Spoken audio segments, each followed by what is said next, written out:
My wife and I were pregnant with our first child when we were in college, and we were dating and we were moving towards marriage. But when it came, it was really a crisis moment. And thankfully, God really, we were surrounded with the support we needed. But I discovered that many people don't have that. And so the opportunity to step in and walk with men really impacted my life. And I started calling around, and nobody had a men's program until I got to Sav-A-Life. And they had a men's program. They invited me to come in and meet with them because I wanted to volunteer once a week. And somehow or another, 2 weeks later, I ended up on staff. Funding for this program comes from the Mike and Gillian Goodrich Foundation, with additional support from the American Advertising Federation of Roanoke. Their profit comes not from the thing they sell, but the good they do. Our nation has more than 1.5 million nonprofits that employ 1 out of 10 Americans, providing services that otherwise go unfulfilled, keeping our community connected when all else fails. But nonprofits often lack the tools to properly promote themselves, to inspire more donors and volunteers and clients to their cause. That's where I come in. I've been in the nonprofit world for nearly 20 years. I connect nonprofits with marketing professionals who donate their time and expertise so that, at the end of the day, these life-giving organizations can do more, do better, by creating more, that's right, buzz. You've heard of the pregnancy guidebook, What to Expect When You're Expecting. But what about what to expect when you're not expecting? That's the life-changing reality that confronts countless women each year who have to navigate an unplanned pregnancy. Hers is a crisis that has become too politicized in our country, which unfortunately calls itself pro-life, but offers less and less support once that life is born. So when my good friend and videographer extraordinaire, Stas Bara of See It Productions, encouraged me to take a look at a Birmingham, Alabama nonprofit called Sav-A-Life, well, I was happy to give it some buzz. Sav-A-Life is a nonprofit, faith-based organization that has as its mission to share the truth of God's Word with women, men, families who are finding themselves in an unexpected pregnancy situation. We're there to meet them where they are, love them right there, and just try to take care of them and welcome with open arms, no judgment, and help them get the help they need, find hope and help, and hopefully redemption for their circumstances that they're in. People that are pro-life, they can say it all they want to, and they can be it, but what does that actually look like for you? What does it actually mean? And that means welcoming single moms or teenagers that are pregnant and not judging them, and not shaming them, but really coming alongside them, being there for them. I'm Gracie Parker, and I'm 18, and I do online school in high school. We always grew up in the church, going to all the events and being in a Christian school. So my grandfather was one that founded this church. So everyone kind of knew who we were. Barker, that's your last name, that's kind of associated with who you are. So we were in the Bible, I feel like I definitely was a Christian even before I got pregnant. So it was a Friday night, and it was at a football game. I had some extra time, and I was like, you know what? I went with my friend. I was like, let me just take a pregnancy test. I was like, it was kind of a joke, but also not. It was positive. And I was like, what? I remember kind of just asking the Lord, why me? Because in my eyes, I wasn't this horrible person.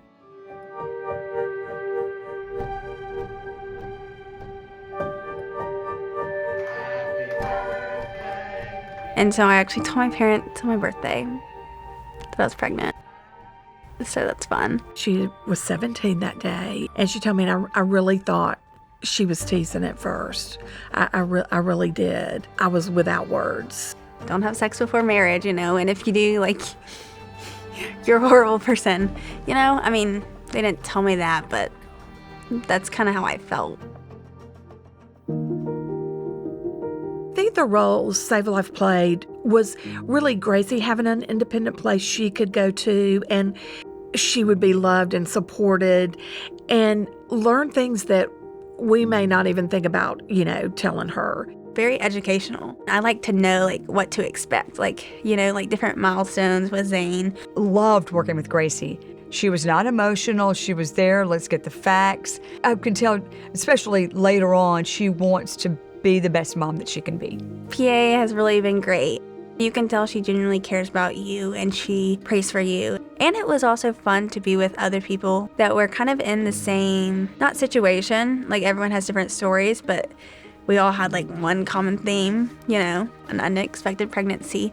The environment they create, it is so judge-free zone. You don't feel like you are being looked down upon. The only person that matters in view of me is God. I don't really have to worry about what, my high school friends or anyone thinks about me, because I'm really no different than any other Christian that has made mistakes, Just some bring kids into the world and some do other things. So this is Zane. Zane, can you say hey? Anyways, he's 9 months old, and his dad just picked the name. And I was like, oh yeah. And I think we looked at it and it was God's gift. That's what it means. Zane, he's been the most wonderful addition to our family. He's brought a lot of love and laughter, into our home. And sometimes we sit around and ask ourselves, what did we do before Zane came along? When I look at Zane, I'm just reminded of the Lord's faithfulness to me and to him. Just really every step of the way, the Lord has provided people and places like Sav-A-Life to just kind of come alongside me, and I see all of that in him. And so I'm really thankful. My name is Beth Winterstein, and I am the Managing Director of Sav-A-Life, Inc. One of the ways our clients find us is through our Google keyword advertising. So we see about 1,300 requests come in per year from clients finding us. And our main goal is to get them in so that we can have a conversation with them, so that we can answer those initial questions, so that we can verify that they have a viable pregnancy, so that they don't go down the abortion route too quickly and start planning something that we don't even know that they necessarily need to do. So if a woman in Alabama wants to have an abortion, she does have to travel out of state. Although some people are able to obtain medication to have an abortion through the mail. So a woman will either have an abortion with medicine or with a surgery. And with either one, a lot of times they go well, but there can be complications. And we are there to see them and be sure that there aren't any complications, or if there are, we can connect them to people that can help provide longer-term care for them. About a third of our pregnancy test clients end up being abortion, what I would call determined. And we don't get to win them all. We encourage them to just consider all the alternatives, but we also let them know if you decide to discontinue your pregnancy or take care of what they call terminate the pregnancy, then you're more than welcome to come back here. We offer them an opportunity to come back, and we've added a couple of services since the Roe decision was made a couple of years ago, where if they do go out of state, because Alabama is abortion free, for all intents and purposes, it is illegal to have an abortion in our state. So they go out of state for a later term of abortion, they may need medical help when they return. So we want them to know they're more than welcome to give us a call, and we will make sure that they get the treatment that they need or the help that they need. So when a woman comes in to an appointment after an abortion, we check her vital signs and make sure she's stable. We do a pregnancy test to make sure there's no retained products of conception or nothing left over from the pregnancy, because that can cause bleeding, infection. We sometimes need to do lab work to be sure that she's not anemic, and sometimes we need to do an exam or an ultrasound to be sure that everything has kind of gone back to normal. And we also do screen for depression, because a lot of these women, or all of these women, have been through a lot emotionally. Even if they were very confident about their decision, it's just an emotional and often traumatic thing. If they do have clinical depression, then that's something we could treat and also refer them to a clinic where they can plug in long-term or even a counselor. The way that I felt about my pregnancy, I didn't have positive feelings about it. I was feeling really down and depressed. I had only told about 2 people at this point, in which I really didn't have any support about my pregnancy. Whenever I came to the Sav-A-Life Center, I had already made an online appointment at Planned Parenthood in Atlanta because I was getting pressure to have an abortion. It's scary whenever you find that out, just because you're like, oh, I'm gonna miss out on all these fun years with my friends, and then I'm not gonna be able to do this, you know? So at first I didn't wanna have a baby. I was really, I guess I was pushing Maddie a lot. After our first meeting at the center where we had our first ultrasound, that was the first time that me and Daniel really confronted the pregnancy together. That night, I talked to my brother about it because nobody knew. It was just me and Maddie that knew. We were at Whataburger one day. It was like 1 a.m. too. We literally cried in that Whataburger. So it was, he really got to me, and I was like, I can't do this to my baby. You know, I can't even imagine how she feels, like me pushing her to not have this baby. And then I was like, I got to text her right now and let her know that I'm here for her, and I'm here to help her in anything that she needs. It was just a text message in the middle of the night saying, I love you. I'm here to support you. I'm here to be with you. I'm happy about our baby, and we're gonna make this work. We're gonna work this out, and I love you. So it was a really great night for us. This baby's just a big blessing to mine and Maddie's lives. So this is Eliana, and she really fits our family of 4. She has an older brother, Dominic. So what I look forward to most, I guess, in these next few years is really just seeing her grow up. Without the support of Sav-A-Life, I really don't know where I would be in my relationship. I don't know if I would even have my daughter here with me now. It really goes to show the big impact that they do have in our lives. You know, I'm a real person, and Eliana's a real baby, and this is our real story. So my name is Henry Tolbert, and I'm part of the board here at Sav-A-Life. And in the past, I had the honor of also being the men's program coordinator. If I've got 30 seconds to convince a guy, right, to be involved in a child's life, one of the things that I would say is, I would start with your own story. You know, what is it that you really feel like you're on this earth to do? You know, what is it that you really feel like ultimately you want to have? Do you want to have a family? Do you want to be married at some point? Really, maybe what we're looking at is not that you're in a situation that you don't want to be in. Maybe you're in a situation for a timing that you didn't prepare for. And if we can help close the gap between whether or not you feel ready and whether or not you feel like you have the resources, then maybe we discover that this is not a wrong decision. This is not a wrong situation. It's just a harder timing than what you prepared for. But that's why we're here. We're here to help close the gap between what you're prepared for, what you have, what you don't have, so that we can help you speed up that timeline, get ready, and actually just do something you already want to do, maybe just a little sooner than you planned. Growing up, you have a lot of things you go through in life that you see your parents go through things, but you don't know how to solve them. And you just see problem after problem. By coming to class, it gave me other mentors, other guys that can talk to me about what a man should be, what a father should be. You're learning how to raise your kids, and how to connect with your kids, and how to connect with your spouse and family, and how to raise your kids up Bible-based.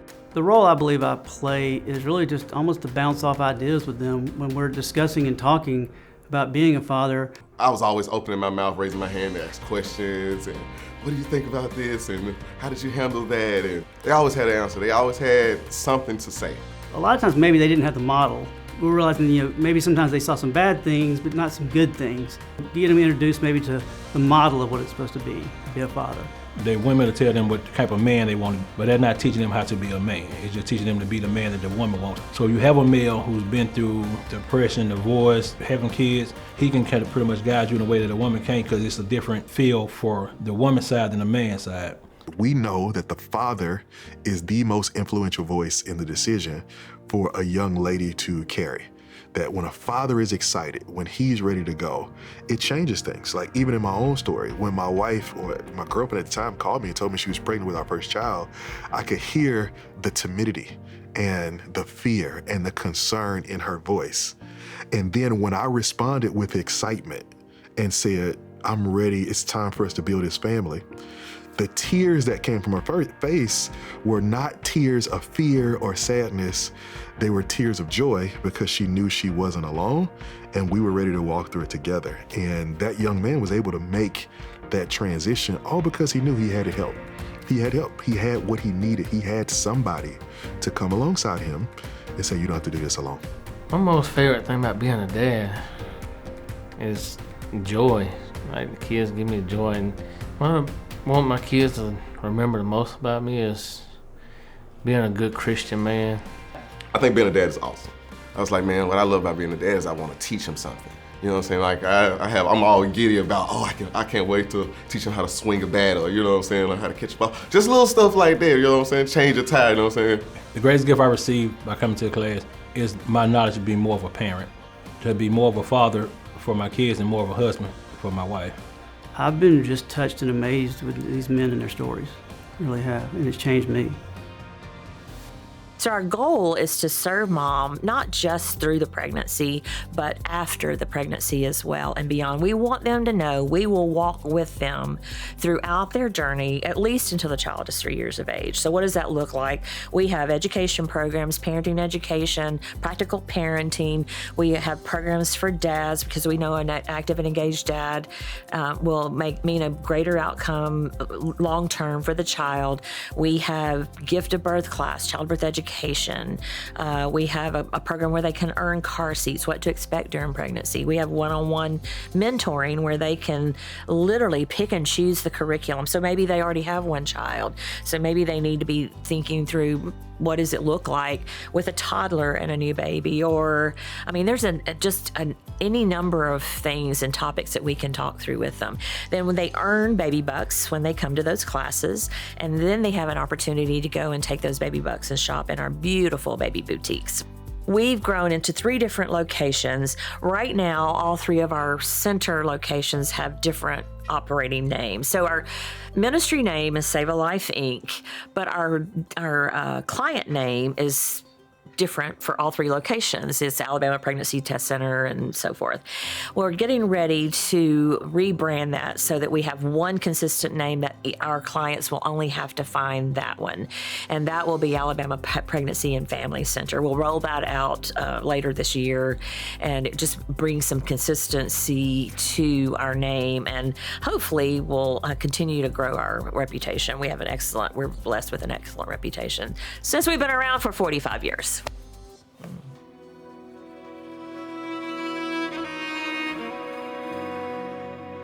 At Alabama Pregnancy and Family Center, we are more than just a place for medical care. We are a place for hope, support, and life-changing decisions. Today, we invite you to meet the people who make that possible. Hi, I'm Karen. I serve as director here at Alabama Pregnancy and Family Center Vestavia. Every day, we meet women and men facing unplanned pregnancies, offering them medical services, education, and support. I'm Ashley, and I lead the team at our Fultondale Center. Our mission is simple: to educate, empower, and encourage every client that walks through our doors. And I'm Carrie at Alabama Pregnancy and Family Center Crestwood, and we are here to let every woman and man know that they are not alone on this journey. Since the overturning of Roe v. Wade, it brought for us a lot of the unknowns, like what will this look like after this? And the reality is that you can change laws, but you don't change people's hearts or behaviors because of that necessarily. And so we still have clients coming in that need our help. Many people know our ministry as a place for women with an unplanned pregnancy to go, but we also provide testing for sexually transmitted diseases, which I think is one of the most important aspects of our ministry. We provide free treatment for most STDs or refer them to the health department for those that we cannot. It's really a way for anybody to come to us. So we have some women and men that will come every 6 months to be tested for STDs. And every time they come, they are met by an advocate. They are exposed to the gospel. We love on them, talk to them, see what their needs are and how we can help them. Our desire is that every client would carry their child to term. And that doesn't always happen. However, one of the things that we want to do is we want to make sure that our clients are educated in all of their options. So if they're going to parent, this is what we have and this is what we can offer to you. If you choose to have an abortion, this is what this could look like, depending on how far along you are in your pregnancy. Not to scare or to intimidate or make them fearful, but to prepare them so that they will really understand exactly what it is that's going to happen. And then we also offer the third alternative, which is to prepare and have an adoption plan and educate them on what that could look like for them. When I think about the current climate around this pro-life issue, I would often make the joke that I'm pro-life, I'm pro-birth, and I'm pro-choice, right? I'm pro-choice. I just believe the choice should happen sooner. I think when it comes to how we deal with sexuality and things of that nature, we all have a choice to make about the kind of protection that we use, the kind of decisions that we make. And so I don't think that choice needs to be made when a child is involved. It needs to be made before they're created, right? I think I'm pro-birth in that I do believe every child deserves a chance. And that means that's why we support things like adoption and things of that nature. But I'm also pro-life. And, one of the big accusations against the pro-life movement is that we only care about the child being born. And I think Sav-A-Life does a great job of breaking that stigma, because so much of our program is built around what happens after. It's parenting classes, it's ongoing support, it's walking fathers through, the gift of birth classes where, we would take them, we would go with them to the hospital and do a class there and show them all these different things that they've never done, how to swaddle a baby, how to prepare a bottle, right? How to do all these things to be there, to be the supportive of the child and the mother. And I think all those resources that happen on the back end show that we're concerned about not just the child getting here, but it actually being born.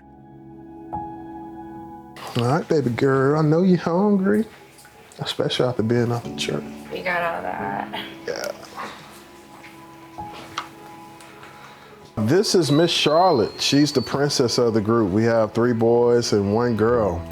Charlotte is 6, and of course she has daddy's heart, being the only girl, because the boys, they love their mama. They are all mama's boys, like seriously. Charlotte has cerebral palsy, and just due to some of the challenges at birth, we have to feed her by way of G-tube, which is just connected to inside of her stomach.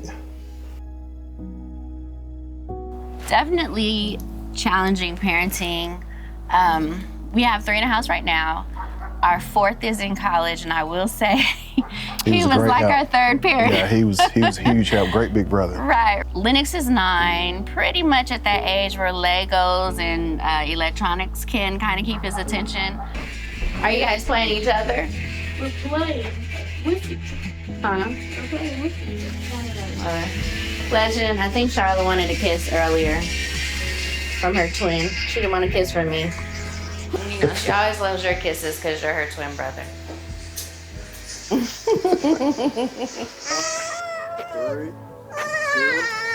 Come here. Hey. I'm strong. No jackpot. What's jackpot? What do we say? Say it after me. I'm strong. I'm brave. I can control my emotions. And I'm okay. My diagnosis won't define me. Okay. You okay now? Yeah. Remember, we have to talk. We have to speak that. And then you see with her twin brother, Legend, great spirits, great kid that loves sports and just loves being outside, but he has those times where, being on the autism spectrum, he breaks down. It takes a while to get him back into character, and oftentimes I will say the challenge with him is you just have to be vigilant all the time because he's always getting into something. He's always in something. All right, you want to try on your own, throw it to him? Remember, I know the ball bigger than your hand. Come closer, Lennox. Yeah! Oh, good throw, man. High five. High five, Legend. He's here, brother. High five, dude. Dribble. Bend out. 1, 2, 3. Oh, so close, man. Try it again. 2, 3. Oh, you gotta let go of the ball, dude. From where we were when we first walked into Sav-A-Life, pregnant with Lennox 9 years ago, till now, definitely learned a lot from Sav-A-Life, from discipline to, false narratives that we bring from our own childhoods to where God wants us to be with our children. That's definitely helped a lot. I learned from Sav-A-Life that the dad is just as important as the mom is. One thing that our Dad's Night Out instructor would always say, a lot of times people always say, happy wife, happy life. But at the same time, he would say, it's very important for the dad to be happy too. I am always going to be thankful to Sav-A-Life because the best thing I've learned was self-care. It's okay to take a minute to myself. It's okay to let a child cry for a few minutes if I need just a few minutes to get myself together. And I learned that from Sav-A-Life. And those are just godly principles, like we can't pour from an empty cup. And that's where I am now. I went from pouring from an empty cup to making sure my cup is full enough to where I can care for the kids. So I felt like at a time in my life, even though I had one child, I was walking in as immature, kind of like a young girl thinking, pregnant with my second one. And over the years, just with the teachings, the leaders that we had, the support, like I really feel like a mother, put myself in a mothering position, not only that I could be proud of, that I know God would be proud of.